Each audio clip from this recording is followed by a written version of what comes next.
सत श्री अकाल टीवी पंजाब देख रहे सारे दर्शकों का स्वागत है। मैं हरसिमरत कौर। शुरुआत करांगे इस बुलेटिन दी 2022 ਦੀਆਂ ਕੁਝ ਖਾਸ ਖਬਰਾਂ ਨਾਲ, ਪਰ ਸਭ ਤੋਂ ਪਹਿਲਾਂ ਨਜ਼ਰ ਹੈਡਲਾਈਨਸ ਤੇ। 2025 ਤੱਕ 5 ਲੱਖ ਤੋਂ ਵੱਧ ਪ੍ਰਵਾਸੀਆਂ ਦੀ ਪ੍ਰਤੀ ਸਾਲ ਹੋਵੇਗੀ ਐਂਟਰੀ, ਸੂਤਰਾਂ ਤੋਂ ਖਬਰ। ਦਿਨੋਂ ਦਿਨ ਹੀ ਵੱਧ ਰਹੇ ਨੇ ਅਪਰਾਧ।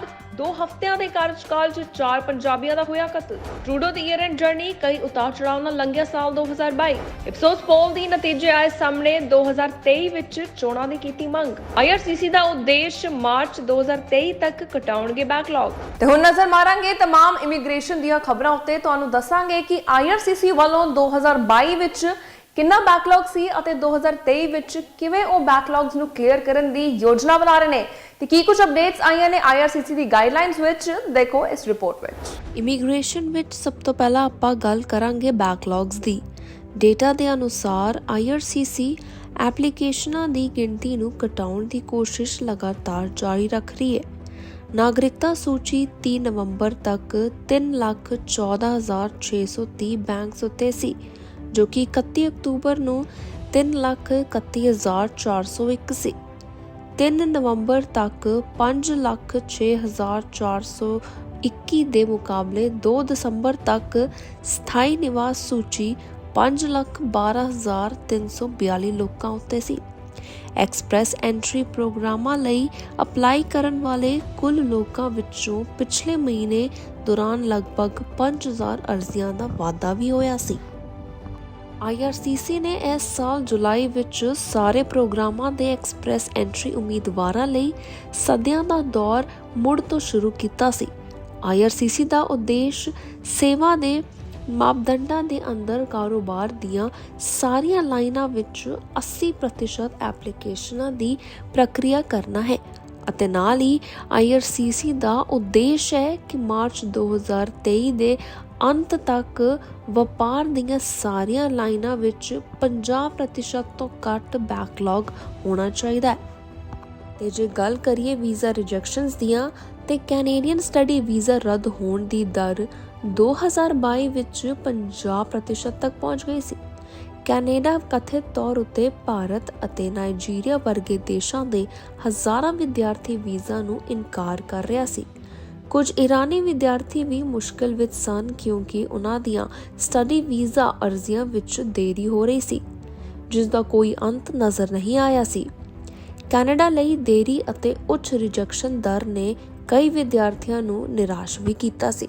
ਉੱਥੇ ਦੂਜੇ ਪਾਸੇ ਜੇ ਆਪਾਂ ਲੰਮੀਆਂ ਕਤਾਰਾਂ ਦੀਆਂ ਗੱਲ ਕਰੀਏ ਤੇ ਸਰਵਿਸ ਕੈਨੇਡਾ ਹਰ ਸਾਲ ਅਗਸਤ ਦੇ ਆਖਿਰ ਵਿੱਚ ਸਤੰਬਰ ਦੇ ਸ਼ੁਰੂਆਤ ਵਿੱਚ ਸੋਸ਼ਲ ਇੰਸ਼ੋਰੈਂਸ ਨੰਬਰ ਅਰਜ਼ੀਆਂ ਦੀ ਵੱਧਦੀ ਮੰਗ ਨੂੰ ਵੇਖਦਾ ਹੈ, ਜੋ ਕਿ ਵੱਡੇ ਪੱਧਰ ਦੇ ਨਵੇਂ ਆਉਣ ਵਾਲੇ ਵਿਦੇਸ਼ੀ ਵਿਦਿਆਰਥੀਆਂ ਦੀ ਆਮਦ ਨਾਲ ਸੰਬੰਧਿਤ ਹੁੰਦਾ ਹੈ। ਉੱਥੇ ਸਿਨ ਕਾਰਡਸ ਦੀ ਮੰਗ ਕਰਨ ਵਾਲੇ ਅੰਤਰਰਾਸ਼ਟਰੀ ਵਿਦਿਆਰਥੀ ਪਹਿਲਾਂ ਹੀ ਲੰਬੇ ਸਰਵਿਸ ਕੈਨੇਡਾ ਲਾਈਨਅਪਸ ਵਿੱਚ ਵਾਧਾ ਕਰ ਰਹੇ ਨੇ। ਕਈ ਅੰਤਰਰਾਸ਼ਟਰੀ ਵਿਦਿਆਰਥੀ ਸਰਵਿਸ ਕੈਨੇਡਾ ਦੇ ਦਫ਼ਤਰਾਂ ਦੇ ਬਾਹਰ ਲਾਈਨਾਂ ਲਗਾ ਕੇ ਕਈ ਘੰਟਿਆਂ ਤੱਕ ਖੜੇ ਰਹਿੰਦੇ ਨੇ। ਤੇ ਹੁਣ ਗੱਲ ਕਰਦੇ ਹਾਂ ਨੌਕ ਦੀ ਟੀਅਰਸ ਵਿੱਚ ਤਬਦੀਲੀ ਦੀ।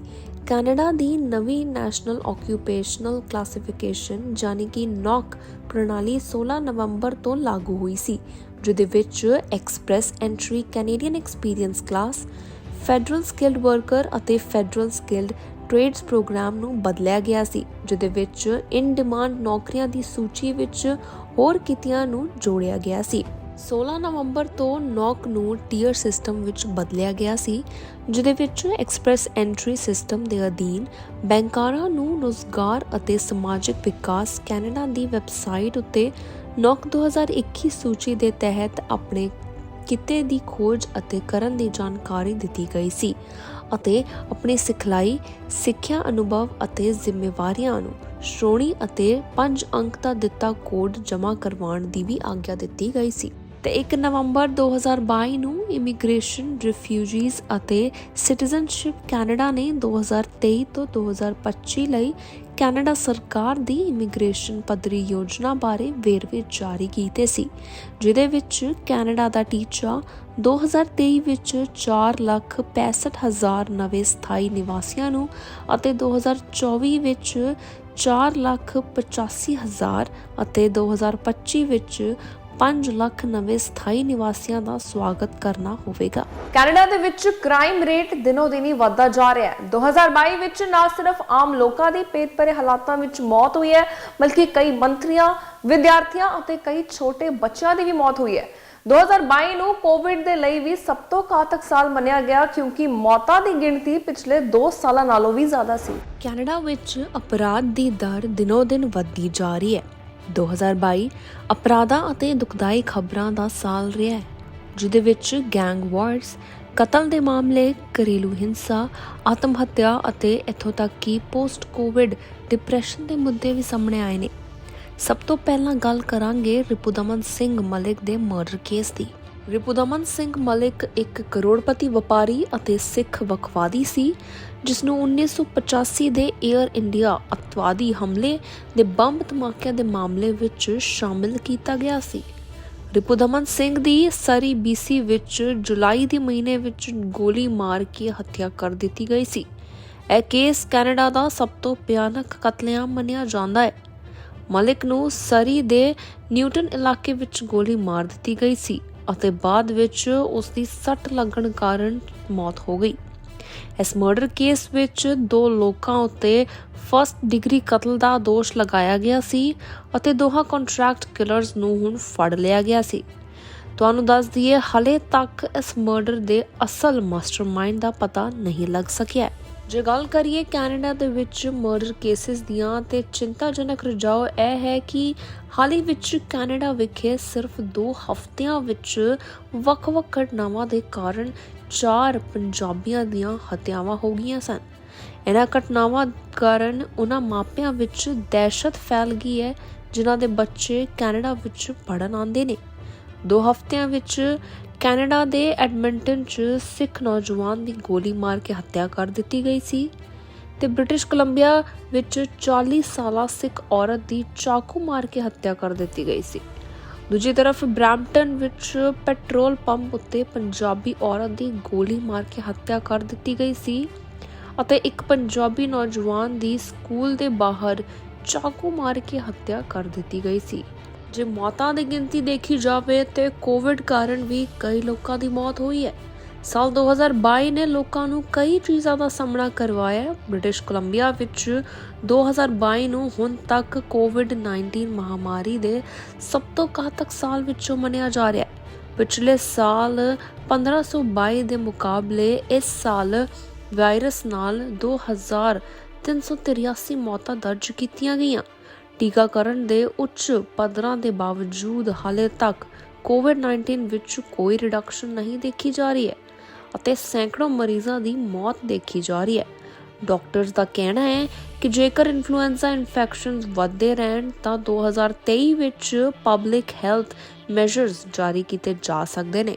ਉੱਥੇ ਜੇ ਗੱਲ ਕਰੀਏ ਅਰੈਸਟ ਹੋਏ ਲੋਕਾਂ ਦੀ, ਤੇ ਟੋਰਾਂਟੋ ਵਿੱਚ ਇੱਕ ਅੰਤਰਰਾਸ਼ਟਰੀ ਨਸ਼ੀਲੇ ਪਦਾਰਥਾਂ ਦੀ ਤਸਕਰੀ ਕਰਨ ਵਾਲੇ ਉਦਮ ਦੇ ਸਬੰਧ ਵਿੱਚ 3 ਪੰਜਾਬੀ ਵਿਅਕਤੀਆਂ ਨੂੰ ਗ੍ਰਿਫਤਾਰ ਕੀਤਾ ਗਿਆ ਸੀ, ਜਿਸ ਕਾਰਨ $25 ਮਿਲੀਅਨ ਦੇ ਗੈਰ ਕਾਨੂੰਨੀ ਨਸ਼ੀਲੇ ਪਦਾਰਥ ਜ਼ਬਤ ਕੀਤੇ ਗਏ ਸਨ। ਤੇ ਦੂਜੀ ਪਾਸੇ ਸਰੀ ਦੇ RCMP ਵੱਲੋਂ 2 ਵਿਅਕਤੀਆਂ ਦੀ ਭਾਲ ਜਾਰੀ ਹੈ, ਜੋ ਕਿ ਗੈਂਗ ਗਤੀਵਿਧੀ, ਨਸ਼ੀਲੇ ਪਦਾਰਥਾਂ ਦੇ ਵਪਾਰ ਅਤੇ ਗੋਲੀਬਾਰੀ ਵਰਗੀਆਂ ਹਿੰਸਕ ਕਾਰਵਾਈਆਂ ਨਾਲ ਜੁੜੇ ਹੋਣ ਕਰਕੇ ਉਹਨਾਂ ਨੇ ਆਪਣੇ ਆਪ ਨੂੰ ਅਤੇ ਆਪਣੇ ਪਰਿਵਾਰਕ ਮੈਂਬਰਾਂ ਨੂੰ ਵੀ ਖਤਰੇ ਵਿੱਚ ਪਾ ਦਿੱਤਾ ਹੈ। ਤੇ ਕਿਹਾ ਜਾ ਰਿਹਾ ਹੈ ਕਿ ਇਹਨਾਂ ਦੋਹਾਂ ਤੋਂ ਦੂਰੀ ਬਣਾ ਕੇ ਰੱਖਣਾ ਬੇहद ਜ਼ਰੂਰੀ ਹੈ ਅਤੇ ਜੇ ਕਿਸੇ ਨੂੰ ਵੀ ਇਹਨਾਂ ਬਾਰੇ ਕੁਝ ਪਤਾ ਲੱਗਦਾ ਹੈ ਤੇ 911 ਤੇ ਤੁਰੰਤ ਹੀ ਦੱਸਿਆ ਜਾਵੇ। ਸਭ ਤੋਂ ਪਹਿਲਾਂ ਗੱਲ ਕਰਦੇ ਹਾਂ ਟਰੂਡੋ ਦੇ ਈਅਰ ਐਂਡ ਜਰਨੀ ਦੀ। ਕਿੰਨੇ ਉਤਰਾਅ ਚੜਾਅ ਨਾਲ ਲੰਘਿਆ 2022 ਦਾ ਸਾਲ ਅਤੇ ਦੱਸਾਂਗੇ ਪੋਲਸ ਦੇ ਕੁਝ ਅਚੰਭਿਤ ਕਰਨ ਵਾਲੇ ਨਤੀਜੇ ਤੇ ਕਿਵੇਂ ਟਰੂਡੋ ਵੱਲੋਂ ਇਸ ਸਾਲ ਯੂਕਰੇਨੀਅਨਸ ਦੀ ਕੀਤੀ ਗਈ ਸੀ ਮਦਦ।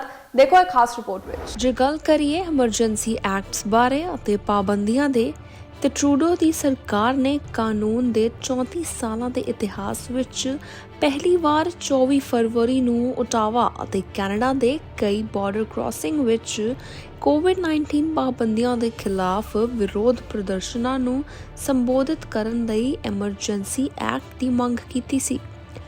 ਤੇ ਨਾਲ ਹੀ ਟਰੂਡੋ ਦੀ ਸਰਕਾਰ ਆਪਣੇ ਪ੍ਰਸਤਾਵਿਤ ਬੰਦੂਕ ਕਾਨੂੰਨ ਯਾਨੀ ਬਿੱਲ C-21 ਵਿੱਚ ਇੱਕ ਵਿਵਾਦਪੂਰਨ ਸੋਧ ਨੂੰ ਲੈ ਕੇ ਹਾਲ ਹੀ ਦੇ ਮਹੀਨਿਆਂ ਵਿੱਚ ਅੱਗ ਦੇ ਘੇਰੇ ਵਿੱਚ ਵੀ ਆਏ ਸਨ। ਤੇ ਹੁਣ ਜੇ ਗੱਲ ਕਰੀਏ ਯੂਕਰੇਨ ਵਿੱਚ ਹੋਏ ਜੰਗ ਦੀ, ਜਿਵੇਂ ਕਿ ਰੂਸ ਨੇ ਯੂਕਰੇਨ ਉੱਤੇ ਆਪਣਾ ਹਮਲਾ ਸ਼ੁਰੂ ਕੀਤਾ, ਕੈਨੇਡਾ ਅਤੇ ਹੋਰ ਪੱਛਮੀ ਸਹਿਯੋਗੀਆਂ ਨੇ ਯੂਕਰੇਨ ਦੀ ਫੌਜ ਨੂੰ ਸਮਰਥਨ ਦੇਣ ਲਈ ਸਹਾਇਤਾ ਦੀ ਪੇਸ਼ਕਸ਼ ਕਰਨੀ ਸ਼ੁਰੂ ਕਰ ਦਿੱਤੀ ਸੀ। ਉੱਥੇ ਹੀ ਟਰੂਡੋ ਵੱਲੋਂ ਯੂਕਰੇਨੀਅਨਸ ਦੀ ਮਦਦ ਵੀ ਕਰਨੀ ਜਾਰੀ ਹੋ ਗਈ ਸੀ। ਕੈਨੇਡਾ ਵਿੱਚ ਖੁੱਲੇ ਦਿਲੋਂ ਉਹਨਾਂ ਦਾ ਸਵਾਗਤ ਕੀਤਾ ਗਿਆ ਅਤੇ ਕਿਹਾ ਕਿ ਜਿਨ੍ਹਾਂ ਨੂੰ ਵੀ ਇਸ ਜਗ੍ਹਾ ਨੂੰ ਆਪਣਾ ਅਸਥਾਈ ਘਰ ਬਣਾਉਣਾ ਹੈ ਉਹ ਬਿਨਾਂ ਕਿਸੇ ਪਰੇਸ਼ਾਨੀ ਦੇ ਆ ਸਕਦੇ ਨੇ। ਜੇ ਗੱਲ ਕਰੀਏ ਆਰਥਿਕਤਾ ਦੇ ਬਾਰੇ, ਸਟੈਟਿਸਟਿਕਸ ਕੈਨੇਡਾ ਰਿਪੋਰਟ ਦੇ ਅਨੁਸਾਰ ਸਾਲਾਨਾ ਖੁਰਾਕ ਮਹਿੰਗਾਈ ਦਰ ਪਿਛਲੇ ਮਹੀਨੇ 11.4% ਤੱਕ ਪਹੁੰਚ ਗਈ, ਜੋ ਅਕਤੂਬਰ ਵਿੱਚ 11% ਤੋਂ ਵੀ ਵੱਧ ਸੀ। ਗੈਸੋਲੀਨ ਦੀਆਂ ਕੀਮਤਾਂ ਵਿੱਚ 3.6% ਦੀ ਗਿਰਾਵਟ ਆਈ ਹੈ, ਪਰ ਇੱਕ ਸਾਲ ਪਹਿਲਾਂ ਦੇ ਮੁਕਾਬਲੇ ਅਜੇ ਵੀ 13.7% ਵੱਧ ਹਨ।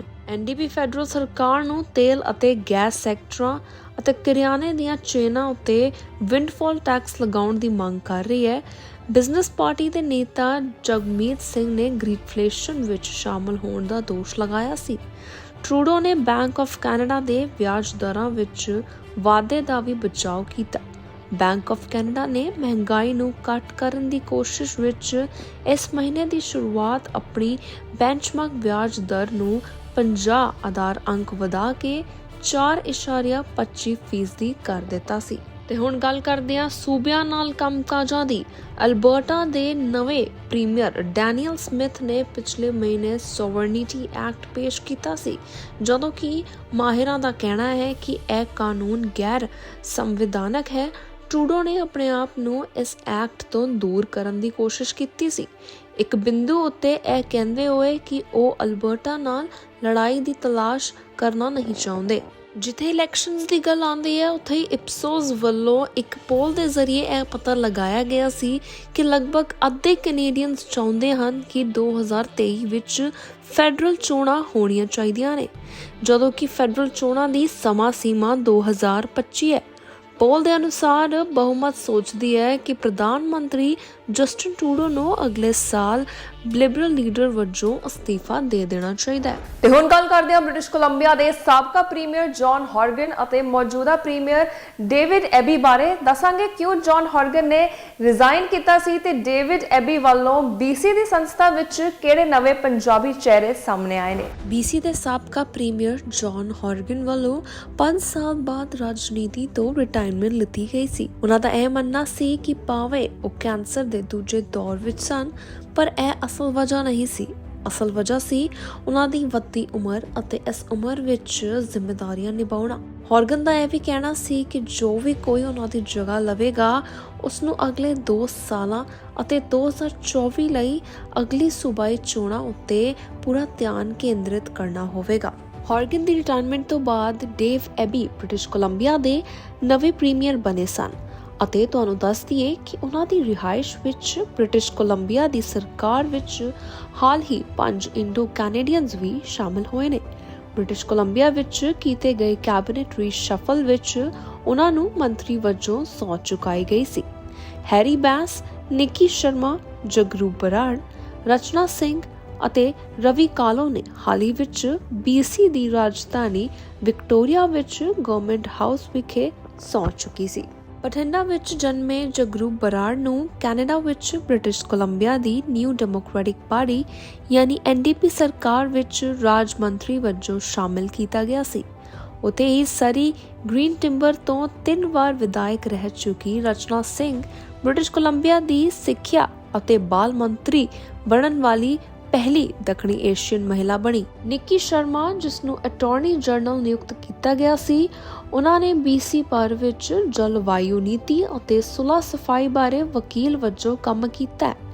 ਉੱਥੇ ਹੈਰੀ ਬੈਸ, ਜਿਨ੍ਹਾਂ ਨੂੰ ਮਿਨਿਸਟਰੀ ਆਫ ਲੇਬਰ ਵਜੋਂ ਮੁੜ ਨਿਯੁਕਤ ਕੀਤਾ ਗਿਆ ਸੀ, ਉਹਨਾਂ ਦਾ ਕਹਿਣਾ ਹੈ ਕਿ ਉਹ BC ਦੇ ਕਾਰਜ ਸਥਾਨਾਂ ਨੂੰ ਦੇਸ਼ ਵਿੱਚ ਸਭ ਤੋਂ ਸੁਰੱਖਿਅਤ ਬਣਾਉਣਾ ਚਾਹੁੰਦੇ ਨੇ ਅਤੇ ਰਵੀ ਕਾਲੋ ਨੂੰ ਹਾਊਸਿੰਗ ਮੰਤਰੀ ਅਤੇ ਸਰਕਾਰੀ ਹਾਊਸ ਲੀਡਰ ਨਿਯੁਕਤ ਕੀਤਾ ਗਿਆ ਸੀ। ਦੇ ਉੱਤੇ ਹੀ ਡੇਵਿਡ ਐਬੀ ਦਾ ਕਹਿਣਾ ਹੈ ਕਿ ਉਹ 2023 ਵਿੱਚ ਹਾਊਸਿੰਗ ਅਤੇ ਡਰੱਗਸ ਉੱਤੇ ਸਫਲਤਾ ਦੀ ਉਮੀਦ ਕਰਦੇ ਨੇ। ਉਹਨਾਂ ਦਾ ਕਹਿਣਾ ਹੈ ਕਿ ਉਹ ਜਾਣਦੇ ਨੇ ਕਿ ਪਰਿਵਾਰਾਂ ਲਈ ਇਹ ਇੱਕ ਬਹੁਤ ਹੀ ਤਣਾਅਪੂਰਨ ਸਮਾਂ ਹੈ ਜੋ ਇਸ ਸਮੇਂ ਰਹਿਣ ਲਈ ਜਗ੍ਹਾ ਲੱਭ ਰਹੇ ਹਨ। ਪਰ ਉਹ ਇਹ ਵੀ ਕਹਿੰਦੇ ਨੇ ਕਿ ਦਬਾਅ ਵੱਧ ਸਕਦਾ ਹੈ ਕਿਉਂਕਿ ਕੈਨੇਡਾ 2025 ਤੱਕ ਪ੍ਰਤੀ ਸਾਲ 5 ਲੱਖ ਤੋਂ ਵੱਧ ਲੋਕਾਂ ਨੂੰ ਆਕਰਸ਼ਿਤ ਕਰਨ ਦਾ ਟੀਚਾ ਰੱਖ ਕੇ ਦੇਸ਼ ਵਿੱਚ ਹੋਰ ਵੀ ਜ਼ਿਆਦਾ ਪ੍ਰਵਾਸੀਆਂ ਨੂੰ ਲਿਆਉਣਾ ਚਾਹੁੰਦਾ ਹੈ। ਤੇ ਹੁਣ ਗੱਲ ਕਰਦੇ ਹਾਂ ਮਾਰਕੀਟ, ਆਰਥਿਕਤਾ ਅਤੇ ਮਹਿੰਗਾਈ ਦੀ, ਜਿੱਥੇ ਕਈ ਰਿਪੋਰਟਸ ਦੇ ਮੁਤਾਬਿਕ ਅਤੇ ਟਰੂਡੋ ਵੱਲੋਂ ਵੀ ਇੱਕ ਇੰਟਰਵਿਊ ਵਿੱਚ ਕਿਹਾ ਗਿਆ ਕਿ 2023 ਇੱਕ ਮਹਿੰਗਾ ਸਾਲ ਹੋ ਸਕਦਾ ਹੈ ਤੇ ਤੇਲ ਅਤੇ ਗੈਸ ਦੇ ਪ੍ਰਾਈਸਿਸ ਵੀ ਵੱਧ ਸਕਦੇ ਨੇ। ਉੱਤੇ ਹੀ ਹਾਊਸਿੰਗ ਤੋਂ ਰਿਲੇਟਡ ਇੱਕ ਖਾਸ ਅਪਡੇਟ ਬਾਰੇ ਦੱਸਾਂਗੇ ਤੁਹਾਨੂੰ ਇਸ ਰਿਪੋਰਟ ਵਿੱਚ। ਮਹਿੰਗਾਈ ਦਾ ਸੰਜਮ ਦੇਖਿਆ ਜਾਵੇ ਤੇ ਕੈਨੇਡਾ ਵਿੱਚ ਸਾਲਾਨਾ ਉਪਭੋਗਤਾ ਮੁੱਲ ਮਹਿੰਗਾਈ ਜੂਨ ਵਿੱਚ 8% ਤੋਂ ਉੱਪਰ ਸੀ, ਪਰ ਉਦੋਂ ਤੋਂ ਹੀ 7% ਤੋਂ ਹੇਠਾਂ ਆ ਗਿਆ। ਇਹ ਅਜੇ ਵੀ ਬਹੁਤ ਜ਼ਿਆਦਾ ਹੈ, ਭਾਵੇਂ ਉਹ ਬੈਂਕ ਆਫ ਕੈਨੇਡਾ ਹੋਵੇ, ਖਪਤਕਾਰਾਂ ਜਾਂ ਕਾਰੋਬਾਰਾਂ ਦਾ ਹੋਵੇ। ਪਰ ਮਹਿੰਗਾਈ ਵਿੱਚ ਸਪਲਾਈ ਸਾਈਡ ਕਾਰਕਾਂ ਯਾਨੀ ਕਿ ਸ਼ਾਪਿੰਗ ਕੰਟੇਨਰ ਦੀਆਂ ਲਾਗਤਾਂ, ਊਰਜਾ ਦੀਆਂ ਕੀਮਤਾਂ ਅਤੇ ਹੋਰ ਵਸਤੂਆਂ ਦੀਆਂ ਲਾਗਤਾਂ ਅਤੇ ਹਾਊਸਿੰਗ ਮਾਰਕੀਟ ਗਤੀਵਿਧੀ ਘੱਟ ਹੁੰਦੀ ਹੈ। ਯੂਕਰੇਨ ਵਿੱਚ ਉਸ ਸਮੇਂ ਇੱਕ ਨਵਾਂ ਯੁੱਧ ਕੀ ਸੀ? ਮਹਿੰਗਾਈ ਕੈਲਕੂਲਸ ਦਾ ਇੱਕ ਸਧਾਰਨ ਅੰਕ ਗਣਿਤ ਨਿਰੀਖਣ ਸੁਝਾਅ ਦਿੰਦਾ ਹੈ ਕਿ 2023 ਦੇ ਸ਼ੁਰੂਆਤ ਵਿੱਚ ਇੱਕ ਸਮਾਨ ਗਲੋਬਲ ਪ੍ਰਭਾਵਸ਼ਾਲੀ ਸਦਮੇ ਦੀ ਅਣਹੋਂਦ ਹੋਵੇਗੀ। ਘੱਟ ਵਿਆਜ ਦਰਾਂ ਦੀ ਗੱਲ ਕੀਤੀ ਜਾਵੇ ਤੇ ਪਿਛਲੇ ਸਾਲ ਵਿੱਚ ਵਿਆਜ ਦਰਾਂ 'ਚ ਵਾਧੇ ਦੀ ਸੀਮਾ ਦੀ ਗਤੀ ਲਗਭਗ ਪੂਰੀ ਤਰ੍ਹਾਂ ਉੱਚ ਅਤੇ ਵੱਧ ਰਹੀ ਮਹਿੰਗਾਈ ਦੀ ਪ੍ਰਤੀਕਰਮ ਵਿੱਚ ਰਹੀ ਸੀ, ਕਿਉਂਕਿ ਬੈਂਕ ਆਫ ਕੈਨੇਡਾ ਦੁਆਰਾ ਇਨਫਲੇਸ਼ਨ ਨਾਲ ਲੜਨ ਲਈ ਕੋਈ ਸਪਸ਼ਟ ਕਾਰਵਾਈ ਕਰਨ ਤੋਂ ਪਹਿਲਾਂ ਸਥਿਤ ਮਾਰਗੇਜ ਦਰਾਂ ਵਧ ਰਹੀਆਂ ਸਨ। ਅਗਲੇ 12 ਮਹੀਨਿਆਂ ਵਿੱਚ ਇਨਫਲੇਸ਼ਨ ਦੀ ਮੁਕਾਬਲਤਨ ਸਥਿਤ ਤੌਰ ਉੱਤੇ ਜਾਰੀ ਰਹਿਣ ਦੀ ਉਮੀਦ ਦੇ ਨਾਲ ਬੈਂਕ ਆਫ ਕੈਨੇਡਾ ਸਾਰੀਆਂ ਸੰਭਾਵਨਾਵਾਂ ਵਿੱਚ ਇੱਕ ਵੱਡਾ ਪੌਜ਼ ਲੈ ਸਕਦੀ ਹੈ। ਜੇ ਗੱਲ ਕਰੀਏ ਵੱਧ ਰਹੇ ਘਰੇਲੂ ਮੁੱਲ ਦੀ, ਤੇ ਘਰੇਲੂ ਮੁੱਲ ਹੁਣ 2022 ਦੇ ਅੰਤ ਅਤੇ 2023 ਦੀ ਵਸੰਤ ਵਿਚਕਾਰ ਕਿਸੇ ਵੀ ਅਰਥਪੂਰਨ ਤਰੀਕੇ ਨਾਲ ਵਧਣ ਦੀ ਸੰਭਾਵਨਾ ਵਿੱਚ ਨਹੀਂ ਹੈ। ਤੇ ਤੁਹਾਨੂੰ ਦੱਸ ਦਈਏ 1 ਜਨਵਰੀ ਦੀ ਪਾਬੰਦੀ ਵਿੱਚ ਵਿਦੇਸ਼ੀ ਕਾਮਿਆਂ, ਅੰਤਰਰਾਸ਼ਟਰੀ ਵਿਦਿਆਰਥੀਆਂ ਅਤੇ ਘੱਟ ਆਬਾਦੀ ਵਾਲੇ ਖੇਤਰਾਂ 'ਚ ਕਰਾਂ ਲਈ ਛੋਟ ਸ਼ਾਮਿਲ ਹੋ ਸਕਦੀ ਹੈ। ਫੈਡਰਲ ਸਰਕਾਰ ਦਾ ਕਹਿਣਾ ਹੈ ਕਿ ਵਿਦੇਸ਼ੀ ਖਰੀਦਦਾਰਾਂ ਨੂੰ ਰਿਹਾਇਸ਼ੀ ਜਾਇਦਾਦ ਦੀ ਵਿਕਰੀ ਉੱਤੇ ਉਸ ਦੀ 2 ਸਾਲਾਂ ਦੀ ਪਾਬੰਦੀ ਕੈਨੇਡੀਅਨਜ਼ ਲਈ ਘਰ ਖਰੀਦਣਾ ਆਸਾਨ ਬਣਾ ਦੇਵੇਗੀ।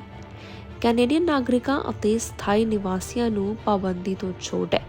ਅੰਤਰਰਾਸ਼ਟਰੀ ਵਿਦਿਆਰਥੀਆਂ ਅਤੇ ਵਿਦੇਸ਼ੀ ਕਾਮਿਆਂ ਨੂੰ ਇੱਕ ਜਾਇਦਾਦ ਖਰੀਦਣ ਦੀ ਇਜਾਜ਼ਤ ਦਿੱਤੀ ਜਾਂਦੀ ਹੈ ਜਿੰਨਾ ਚਿਰ ਉਹ ਕੈਨੇਡਾ ਵਿੱਚ ਕੁਝ ਸਾਲਾਂ ਲਈ ਰਹਿੰਦੇ ਹਨ, ਲੇਕਿਨ ਅੰਤਰਰਾਸ਼ਟਰੀ ਵਿਦਿਆਰਥੀ $5 ਲੱਖ ਤੋਂ ਵੱਧ ਦੀ ਜਾਇਦਾਦ ਨਹੀਂ ਖਰੀਦ ਸਕਣਗੇ। ਹੁਣ ਗੱਲ ਕਰਦੇ ਹਾਂ ਤੇਲ ਅਤੇ ਗੈਸ ਦੇ ਪ੍ਰਾਈਸਿਸ ਦੀਆਂ। ਤੇਲ ਅਤੇ ਗੈਸ ਦੀਆਂ ਕੀਮਤਾਂ 2022 ਦੌਰਾਨ ਦੂਜੇ ਸਾਲਾਂ ਨਾਲੋਂ ਕਿਤੇ ਜ਼ਿਆਦਾ ਅਸਥਿਰ ਸਨ, ਜੋ ਕਿ 2023 ਲਈ ਕੀਮਤਾਂ ਦਾ ਅਨੁਮਾਨ ਲਗਾਉਣਾ ਹੋਰ ਵੀ ਮੁਸ਼ਕਿਲ ਬਣਾ ਰਹੀ ਹੈ। ਡੀਜ਼ਲ ਦੀਆਂ ਕੀਮਤਾਂ ਜੂਨ ਵਿੱਚ ਆਪਣੇ ਸਥਿਰ ਤੋਂ 20% ਘਟੀਆਂ। ਉਸੇ ਸਮੇਂ ਦੌਰਾਨ ਗੈਸੋਲੀਨ ਲਈ ਸਿਰਫ ਅੱਧੀ ਗਿਰਾਵਟ ਹੋਈ। ਇਸ ਹਫ਼ਤੇ ਅਲਬਰਟਾ ਵਿੱਚ ਗੈਸ ਦੀਆਂ ਕੀਮਤਾਂ 22 ਮਹੀਨਿਆਂ ਦੇ ਹੇਠਲੇ ਪੱਧਰ ਉੱਤੇ ਪਹੁੰਚਣ ਤੋਂ ਬਾਅਦ 1 ਜਨਵਰੀ ਨੂੰ ਪ੍ਰੋਵਿੰਸ਼ੀਅਲ ਗੈਸ ਟੈਕਸ ਇਕੱਠਾ ਕਰਨਾ ਬੰਦ ਕਰਨ ਤੋਂ ਕੁਝ ਦਿਨ ਪਹਿਲਾਂ ਅਲਬਰਟਾ ਸਰਕਾਰ 6 ਮਹੀਨਿਆਂ ਲਈ ਪ੍ਰੋਵਿੰਸ਼ੀਅਲ ਫਿਊਲ ਟੈਕਸ ਨੂੰ ਮੁਅੱਤਲ ਕਰ ਦੇਵੇਗੀ।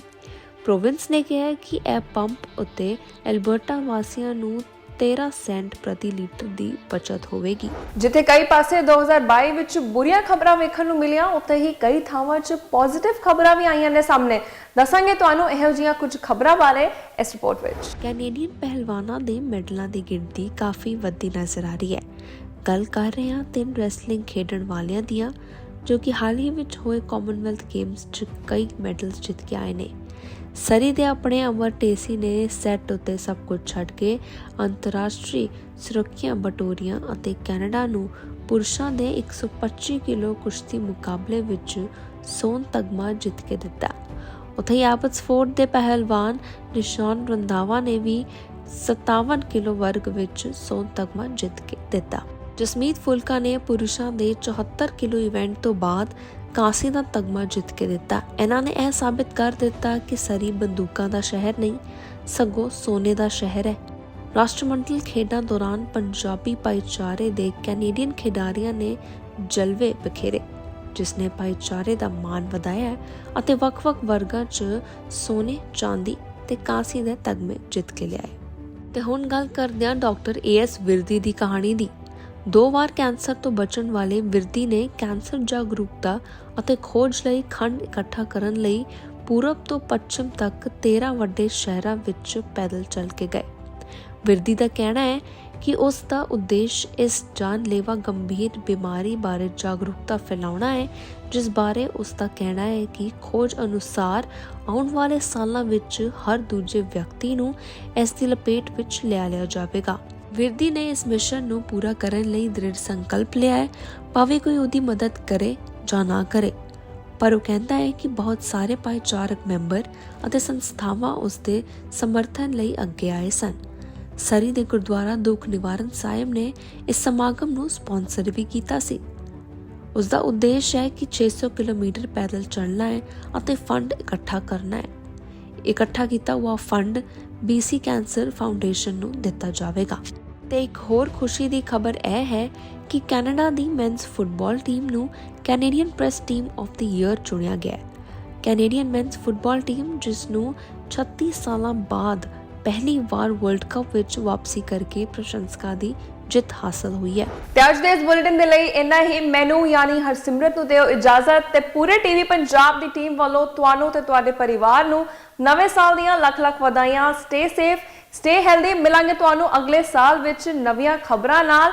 ਬਨੇ ਰਹੋ TV ਪੰਜਾਬ ਦੇ ਨਾਲ। ਜਾਣ ਤੋਂ ਪਹਿਲਾਂ ਇੱਕ ਰੁੱਖ ਹੈਡਲਾਈਨਸ ਤੇ। 2025 ਤੱਕ 5 ਲੱਖ ਤੋਂ ਵੱਧ ਪ੍ਰਵਾਸੀਆਂ ਦੀ ਪ੍ਰਤੀ ਸਾਲ ਹੋਵੇਗੀ ਐਂਟਰੀ, ਸੂਤਰਾਂ ਤੋਂ ਖਬਰ। ਦਿਨੋਂ ਦਿਨ ਹੀ ਵੱਧ ਰਹੇ ਨੇ ਅਪਰਾਧ। 2 ਹਫ਼ਤਿਆਂ ਦੇ ਕਾਰਜਕਾਲ 'ਚ 4 ਪੰਜਾਬੀਆਂ ਦਾ ਹੋਇਆ ਕਤਲ। Trudeau the year and journey, ਕਈ ਉਤਾਰ ਚੜਾਅ ਨਾਲ ਲੰਘਿਆ ਸਾਲ 2022। ਇਪਸੋਸ ਪੋਲ ਦੀ ਨਤੀਜੇ ਆਏ ਸਾਹਮਣੇ। 2023 ਵਿੱਚ ਚੋਣਾਂ ਦੀ ਕੀਤੀ ਮੰਗ। IRCC ਦਾ ਉਦੇਸ਼ ਮਾਰਚ 2023 ਤੱਕ ਘਟਾਉਣਗੇ ਬੈਕਲੌਗ।